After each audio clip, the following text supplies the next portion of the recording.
Judges chapter 21. Let's focus on Judges chapter 21. And before we start reading this chapter, I do want to read some random verses to you that I want us to keep in mind, because this chapter is another chapter that, in the past, I've never preached through this whole chapter before, and I've read it many, many times throughout my life. But it's one of these stories, you read it and it just doesn't set well with you. There's a lot of stuff in Judges that when you're reading it, it doesn't really set well with you because of the fact that, again, we're just reading about what happened. God's not putting a stamp of approval on anything that's taken place. And when you're looking at this story and you're reading the story, you're just like, this doesn't seem right.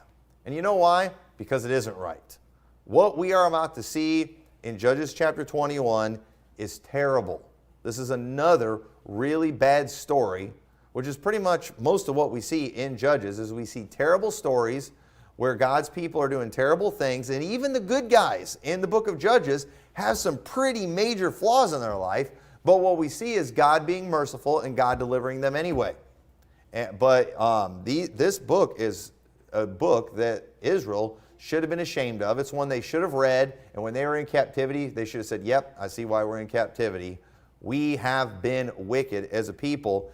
And so I've already proved from some of these other passages that we looked at, like in Judges 17 and 18, that even though when you're reading it, we don't see a strong condemnation from God in that passage, we showed how in Psalms it said God abhorred Israel because of this.